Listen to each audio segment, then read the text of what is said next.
और ऐसे में अपनी वैगनआर मस्त होके ऐसे चल रही है, जिसको कोई दिक्कत ही नहीं है। कोई कुछ भी कह ले कि 4x2 व्हीकल कैपेबल नहीं होते, आपके सामने है भैया।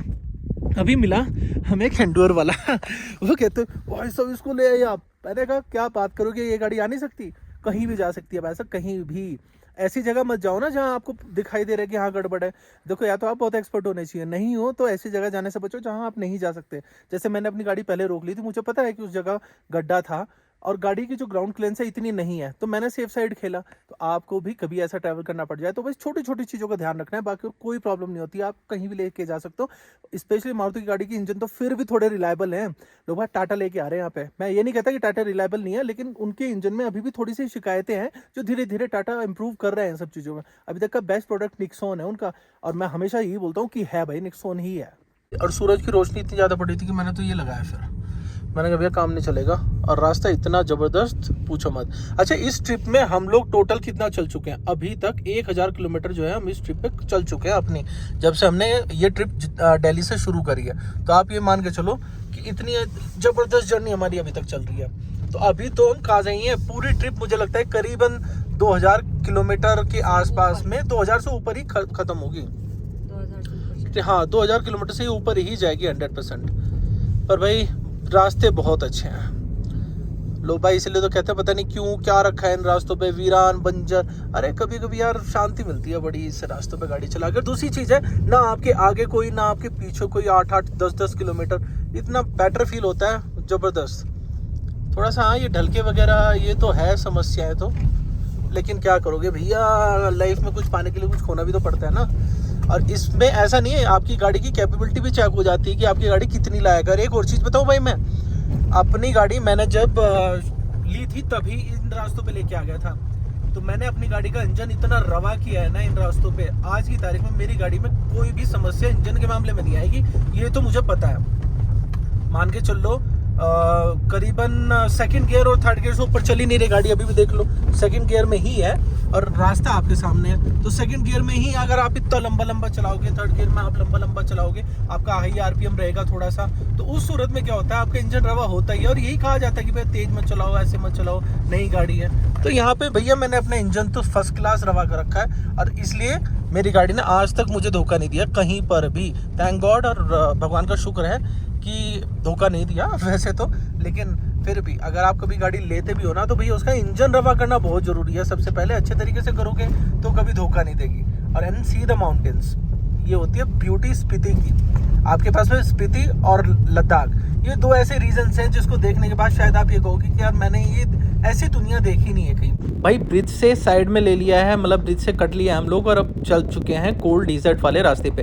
ये थोड़ा सा पैसेज है जो पूरा का पूरा बर्फ से है, और यहाँ पे सबसे बड़ी बात है ब्लैक आइस बहुत ज़्यादा है यार। ये एक पैच है और मुझे लग रहा है आगे की तरफ और भी पैच होनी चाहिए, क्योंकि यहाँ पर बहुत ज़्यादा रिस्की होता है। अगर आप मतलब कि एक तो सूरज की रोशनी नहीं पड़ रही यार, सूरज की रोशनी नहीं पड़ेगी तो जो पानी गिरता है वो जम जाता है, उसकी वजह से ब्लैक आइस भी यहाँ क्रिएट हो रखी है। अब इसके रास्ते पे अगर हम जाएंगे, थोड़ा सा पैसेज है, ये क्लियर करने के बाद तो पूरा कोल्ड डेजर्ट शुरू हो जाता है, लेकिन यहाँ वाला पैसेज जो है थोड़ा सा रिस्की हो जाता है। लेकिन फिर भी हमने ले लिया क्योंकि कुछ नया है, कुछ जमा हुआ है, सब कुछ दिखाई दे रहा है, तो भैया सोचा क्यों ना क्यों आपको कुछ अच्छा सा दिखा दिया जाए, तो उसके लिए थोड़ा सा ये रिस्क तो बनता है। बल्कि इसके बाद में तो सारा सुनसान ही रास्ता है, क्योंकि यहाँ पर आगे कुछ भी नहीं मिलता, दूर दूर तक कोई गाँव वगैरह विलेज है भी नहीं। बस ये थोड़ा थोड़ा से जो पैसेज आ रहे हैं ना वो रिस्की हैं, उस पर थोड़ा देख के चलना है, और एक बार क्लियर हो जाएगा तो उसके बाद में तो फिर कोई दिक्कत ही नहीं है। अब कोल्ड डिजर्ट रास्ता मैं तो पहली बार ही आ रहा हूँ, मैंने भी इस रास्ते को थोड़ा सा सोचा कि थोड़ा एक्सप्लोर कर लेते हैं। धूल मिट्टी बहुत है, गाड़ी की तो बैंड बच चुकी है इस वक्त पूरी, लेकिन यह है कि कुछ नया देखना था, तो इसलिए इस रास्ते की तरफ मैंने मुड़ लिया।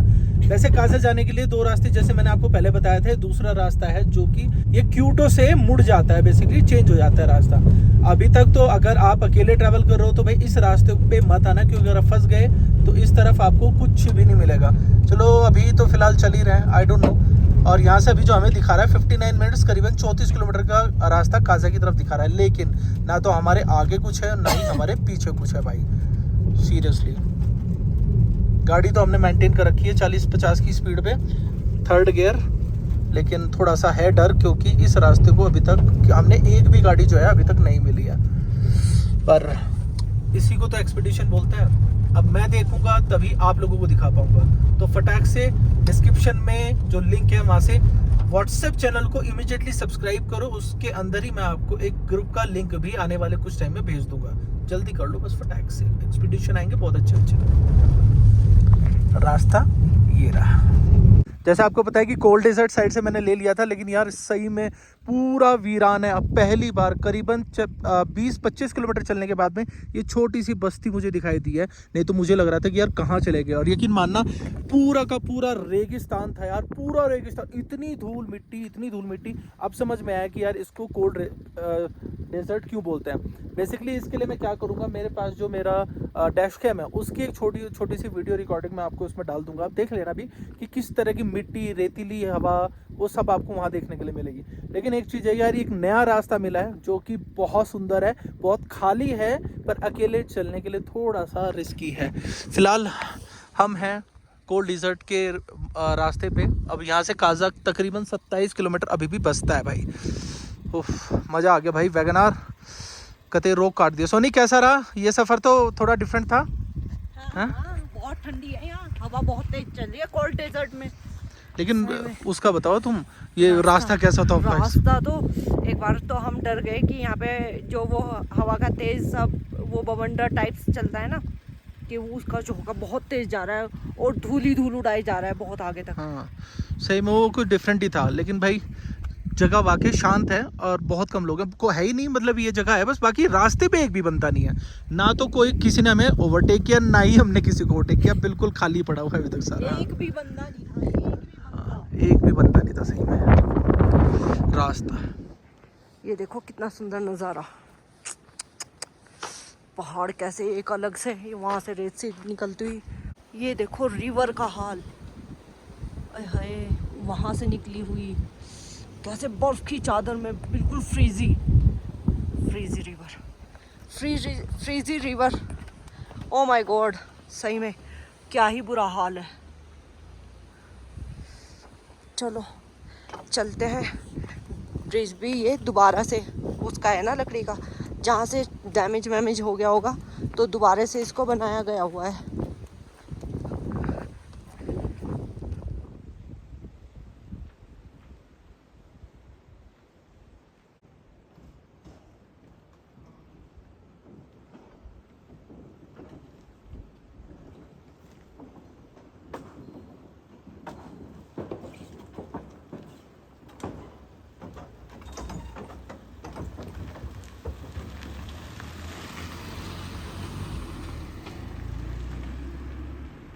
वो फाइनली काजा पहुंच चुके हैं, रिटर्न वापसी। लेकिन रास्ता भाई कुछ डिफरेंट सा था भाई। यहाँ पे भी दिखा दिया बेसिकली, आगे भी है 1 मिनट 180 मीटर दिखा रहा है बस। लेकिन भाई रास्ता वाकई कुछ ना कुछ अलग सा था। फिलहाल पहुंच रहे हैं अपने जो होम स्टे है वहाँ पर, सनी होम स्टे। तो रास्ता देखो ये भी मस्त है यार। सुबह मैं कवर नहीं कर पाया था क्योंकि सोनी कवर कर रही थी, लेकिन ये रास्ता सर्दियों में जब स्नोफॉल होती है ना, इतना खूबसूरत हो जाता है कि भाई पूछो ही मत। मन ललचा जाता है इस तरफ। तो फिलहाल वीडियो कैसी लगी अभी तक मुझे बता देना भाई कमेंट करके, और अगर अच्छी लगी तो चैनल को सब्सक्राइब कर लेना। और अंदर जो एक व्हाट्सएप चैनल का लिंक है उस पर जाकर उसको अभी सब्सक्राइब कर लो, क्योंकि उसके अंदर ही मैं अपनी एक्सपीडिशंस और जो हमारा चैट ग्रुप है उसको क्रिएट करूंगा। बड़ा अच्छा कन्वर्सेशन रहेगा। जल्दी से सब्सक्राइब कर लो, भूलना बिल्कुल भी नहीं है। Bye bye, take care, see you.